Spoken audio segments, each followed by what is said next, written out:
The clink of silver against glass cut through the room, sharp enough to hush the chatter. I turned toward the sound, my half-filled champagne flute still in hand, just passed to me by a server weaving through the crowd. My father, Ellis Royce, stood at the head table. Cheeks flushed, eyes glossy, maybe from sentiment, maybe from the third glass of red he swore wasn't hitting him. Before we toast, he began his voice loud and rehearsed Marcia and I want to share something special. I shifted my weight, my heels pinching against the polished ballroom floor of the Cedar Grove estate. The air hummed with tipsy anticipation. Across the room, my sister Sorrel glowed in the candlelight framed by her new husband Brandon white roses and fairy lights. My father cleared his throat. "Sorrel, Brandon, your mother and I talked about what it means to start a life together. So today, as our gift to you, we're giving you something that has held our family for decades." He faced the crowd. "We're giving them our home." A pause. Thick, heavy, like even the chandeliers held their breath. Then applause. I didn't move. My champagne quivered as my fingers tightened around the stem. I felt the glances, soft smiles, nods, a collective awe rippling across the tables. My breath caught. The home. The one I'd been paying for every month without fail for nearly 7 years.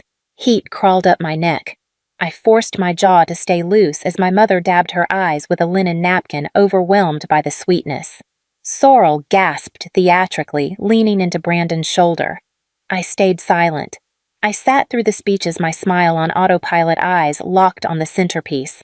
I laughed when expected, raised my glass when cued, even hugged Sorrel when she swooped in with giddy tears and smudged lipstick. But later, as the music swelled and dancing began, I slipped off my shoes and left the venue quietly, the weight of those 7 years pressing harder with every step. I didn't go home. I drove straight to the house. The porch light glowed when I pulled into the driveway, no cars parked out front. I sat for a moment, staring at the blue shutters I'd repainted last spring. My key still worked. Of course it did. The transfer wasn't final, not legally at least. Inside, everything felt familiar. Framed photos lined the hallway, beach vacations, birthdays, Sorrel's college graduation. My pictures were there too, but fewer, always fewer. I paused by the living room, my eyes drawn to the fireplace mantel. That summer when I was 12, I'd scraped off the old paint myself, sanding until my hands blistered. My mother clucked her tongue, but later bragged to guests that one never stops working. It was always like that. Growing up, Sorrel was the sparkle, the sweetness, the girl who made people laugh effortlessly. I was the one who memorized the grocery list, set the dinner table, packed my own lunch when Mom forgot. I was the daughter who didn't cry when plans changed, who understood when money was tight, who heard, "You're so mature for your age," like it was praise, not dismissal. On my 10th birthday, I asked for a sleepover. It became cupcakes at the kitchen table with 2 classmates. 3 months later, Sorrel's 5th birthday had a backyard puppet show and rented ponies. "We had more flexibility this time," Mom said. "And you're not really into all that fuss anyway, right?" The pattern held. Braces delayed for better insurance. College tuition was my responsibility because you're the planner. When Sorrel picked art school out east, our parents co-signed her loan without hesitation. I learned not to ask. My usefulness made me indispensable, but never central. Now, standing in the kitchen I'd helped remodel, I could hear my mother's voice. "You've always been the strong one. We never had to worry about you." I stared at the fridge, at the magnets I'd bought on business trips, at the floral notepad with my handwriting on the grocery list. The strength they admired was convenience, and convenience, I realized, was easy to forget. I opened a drawer, found the old file folder with house receipts, and flipped it open. The folder was right where it always was, tucked between appliance manuals and the emergency vet's number from when Sorrel's cat ate the poinsettias. I sifted through utility receipts, property tax letters, HOA notices. Then I found the mortgage statement, the last one I'd paid.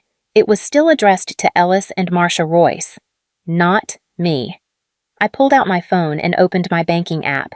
The auto payment for $2 and $365 had gone through 2 weeks ago, like it had every month for nearly 7 years. Never missed. Rarely thanked. It was just part of my life, like brushing my teeth, like believing I was helping. I remembered the conversation clearly. My father called voice tight. He'd been laid off after nearly 3 decades at his engineering firm. "It's just temporary," he said. "We've got a little saved, but your mom's treatment is costing more than insurance covers." I didn't hesitate. "Let me help," I said. They pushed back, at first pride, I thought, but eventually let me cover the mortgage for a little while. Dad said it over coffee one cold morning, his hand around the chipped mug I'd given him years ago. "This house will be yours someday, Callan. You're not just helping us, you're investing in your future." I believed him. I kept believing through his jobless months, through Mom's reduced hours, through their requests to tack on a little extra for taxes, roof repairs, prescriptions. I adjusted my life delayed buying a second property, downgraded my car lease, skipped vacations. I thought it was a trade. Stability now for security later. Not charity, not a donation. But standing in that dim kitchen receipt spread across the counter, something in me shifted. There was no paperwork with my name, no partial ownership, no record of their promise, only a house that wasn't mine and a wedding toast that proved it never would be. I closed the folder and slid it back into the drawer. Then I opened my email and started typing the name of my friend who worked in probate law. It was 3 months before the wedding. A quiet, bright Sunday morning. I'd stopped by unannounced with a bouquet of tulips and Mom's favorite cinnamon rolls from Alder in Maine. They hadn't answered my texts, but their car was in the driveway, porch light on. I let myself in as always. Voices drifted from the dining room, low measured. Dad's deeper tone, Mom's clipped replies, and a third voice. Male, polished. Too polished. When I rounded the corner, they froze. 3 coffee mugs, a folder open on the table, legal pads, a pen still in the man's hand. Mom stood abruptly. "Callan, we didn't hear you come in." The man smiled, a practiced smile meant to smooth over discomfort. He started packing his papers without a word. "I just brought flowers," I said, holding them up like a shield. "Did I interrupt something?" Dad rubbed the back of his neck. "Nothing urgent. Just going over some paperwork." With a lawyer, I asked, watching the man close a slim leather case. "We're updating a few things," Mom said quickly. "You know estate planning. We're not getting any younger." "Since when does that involve secret meetings on a Sunday?" Dad chuckled, but his eyes stayed flat. "We didn't mean to keep it from you. It's just logistics, insurance, medical directives, stuff like that." The lawyer buttoned his coat and offered his hand. "Nice to meet you, Ms. Royce. You have a very dedicated family." I shook his hand, but didn't smile. After he left, Mom insisted on tea, steeping the bags and adding too much honey like it was a performance. I sat at the counter watching her bustle. When Dad joined us, he repeated, "Just trying to make sure everything's simple, clean, no surprises." I nodded slowly, saying nothing, but the seed was planted. Their glance, their hesitation, the folder I wasn't allowed to touch. They were rearranging things behind my back and had been for a while. I clapped. It was automatic, like muscle memory. My hands came together even as my stomach sank, even as my chest tightened beneath my dress's fitted bodice. Sorrel's eyes were wide with theatrical shock, one hand on her heart, the other clutching Brandon's arm like she might faint from joy. "Our house," she gasped, voice cracking. "You're giving us your house." Mom nodded, dabbing tears with her monogrammed napkin. Dad looked proud, like he'd just handed over a gift wrapped in gold, not a home I'd maintained with quiet sacrifice. The applause swelled, swallowed me whole. Someone leaned over and whispered, "Such a generous gesture." Another added, "So rare to see a family pass down something with such meaning." Meaning. My mind spiraled back. The winter I paid for a new furnace when the heat died in a snowstorm. The spring I covered the plumber for frozen pipes. The summer I painted the garage while my parents were at the beach with Sorrel and Brandon. The fall I found mold under the bathroom sink and replaced the vanity myself to save on labor. $7,000 here. $4, $300 there. 100 hours I never counted. Think of it as your future, Dad had said more than once. And now that future was packaged with a bow and handed to someone else. Sorrel squealed and hugged Mom, who stumbled slightly under the embrace. "We'll take such good care of it," she said, glowing. I looked at my glass. The champagne had gone flat. I sipped it anyway. After dinner, I posed for pictures. I fixed the clasp on Sorrel's necklace before the cake cutting. I passed napkins to a flower girl who spilled lemonade and smiled for the photographer when asked. My hands never shook. My voice never cracked. But when the DJ announced the first dance and the crowd turned to the dance floor, I grabbed my clutch, slipped through a side door, and vanished into the parking lot. I didn't cry. I just drove each mile, stretching the distance between me and the applause. The next morning, I drove from the hotel to my parents' house. The front door was unlocked as always. I stepped into the quiet living room and found them at the kitchen table, still in their wedding clothes, Mom in a silk robe, Dad with his tie loosened, both sipping coffee like it was any other Sunday. "I want to talk about the house," I said, my voice flat. They exchanged glances, a flicker passing between them. Dad set his mug down carefully. "Callan, now's not the time." "You gave away the house I've been paying for." I cut in. "For 7 years." Mom shifted in her chair. "We never asked you to." I blinked. "I mean, we appreciated it." She went on, smoothing the napkin in her lap. "But we didn't expect it. You offered. And we always said someday it would be yours, but things change." Dad spoke softer. "Sorrel's starting her life. You're already established. She needed a foundation." I laughed, but there was no warmth in it. A foundation. That foundation was built on my money, my time, my belief in you. And you gave it away without a word. "We didn't think you'd mind," Mom said, almost gently. Something in me cracked. I turned, walked out, got in my car, and drove with shaking hands. I didn't go home. I ended up at Nova's apartment, letting myself in with the key she'd given me years ago. Nova didn't ask questions. She handed me a glass of water and pulled a blanket off the couch. I sat numb. When the words came, they spilled out raw and uneven. Every detail, every lie, every moment I'd swallowed until it became routine. When I finished, Nova sat beside me quiet for a long time. "This isn't about the house," she finally said. "It's about being disposable." "And you're not." I exhaled slowly. My head pounded. "You gave them years," Nova said. "Now it's time to give yourself something back." I nodded. "This," she said, "is where you draw the line." That night, I opened my laptop and pulled up my financial records. It started with a voicemail. "Just thinking," Dad said casually, "about what comes next for your mom and me. The house is feeling a bit too busy now with Sorrel and Brandon settling in. We're exploring options." I listened without responding. 3 days later, Mom texted, "Would love to chat about the lake place. Your dad's blood pressure's been up again. Doctor said quieter surroundings might help." I didn't reply. Then came the dinner invitation, a quick catch-up over chicken salad and iced tea. I arrived with guarded politeness, sitting across from them at the kitchen table I'd helped replace 2 summers ago. Mom smiled tightly. "We thought since the lake house is just sitting there." "No," I said. Calm. Final. Dad blinked. "Just for a few months, while we figure out what's next." "You gave away the house I paid for," I said evenly. "You don't get to ask for another one." Mom scoffed. "It's not like we're taking it from you. You're assuming it belongs to you to borrow." "We're your parents," Callan, Dad said. "Family helps family." I stood.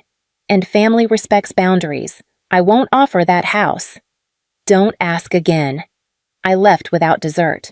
A week later, a letter arrived, certified, neatly folded, from an attorney. Not the one I'd met that Sunday morning, but a new name. It said my parents were formally requesting temporary use of the Michigan property, citing familial obligation and historical patterns of support. I sat on my couch, reading it twice. Historical patterns. I forwarded it to Daphne, my attorney friend, with one line. "Looks like the past isn't done with me." Daphne's reply was quick. "They're bluffing, but we'll respond, and this time we'll put everything in writing." The knot in my chest tightened, then loosened slightly. I hadn't expected them to weaponize my generosity, but maybe I should have. I opened my phone, dragged a new scanned receipt into my archive, and labeled it Boundary Enforcement. The next morning, the precinct called. There'd been a wellness check filed in my name. The knock came just after 8. I opened the door to 2 officers on my porch, their expressions neutral but alert. One spoke gently. "Ma'am, we received a call from a family member concerned about your well-being. Claimed you hadn't been answering texts or calls. Said you sounded distressed last time they spoke to you." I stared, the implication hitting fast and loud. "Who called?" The officer checked his notes. "A Sorrel Royce." I inhaled slowly. "I'm fine," I said. "Very much fine." They asked to come in. I let them. They scanned my clean apartment, the unread book on the table, the steaming mug of tea. They left 10 minutes later, satisfied. I didn't cry until the door clicked shut. It wasn't just a wellness check. It was a performance, a documented attempt to paint me as unstable, my refusal as dangerous, unhinged. A sister's concern, nothing more. I sat at my desk and opened the file I'd been building. Emails, transfer confirmations, text threads, mortgage statements, now a typed summary of the police visit. Daphne called an hour later.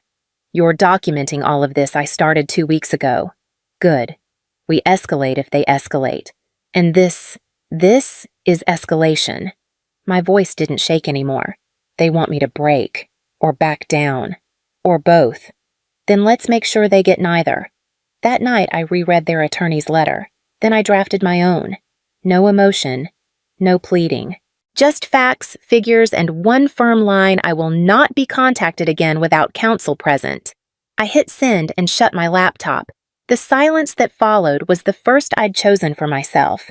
I arrived at the cafe first, picking a corner table where I could see the door. I set the folder in front of me unopened. My parents walked in 5 minutes late. Mom looked tired. Dad more so. They sat without a greeting. I skipped small talk. I pushed the folder forward. Everything I've paid. 7 years. Mortgage, taxes, repairs, prescriptions, groceries. Annotated. Itemized. Verified. Dad opened it, flipped through a few pages, then closed it. "We never asked you to keep track like this." "You never asked at all," I said. Mom folded her hands. "Callan, we understand you're upset, but involving lawyers, threatening to cut us off? That's not who you are." I met her gaze. "You don't know who I am. You only know what I've given." "We're family," Dad said. "We've made mistakes, but this isn't hostility. It's a boundary," I replied. "I don't owe you anything. Not the lake house. Not more money. Not forgiveness. I'm not your safety net." Mom's voice rose. "You're punishing us for loving your sister?" "No," I said, standing. "I'm finally choosing myself." I left the folder on the table, walked past the barista pretending not to listen, out into the hum of traffic and the early fall breeze. They didn't call out. I didn't expect them to. By spring, the house on Overton Drive had ivy creeping across the gutters, a cracked front step still unrepaired. Sorrel posted less online. Brandon stopped entirely. Rumors trickled through mutual friends, tension money issues, things not as perfect as they seemed. I didn't follow closely. I was busy signing papers for a historic 3-bedroom in Lincoln City. It needed work, old windows, bad pipes, but it was mine, bought with my earnings, no one else's promises.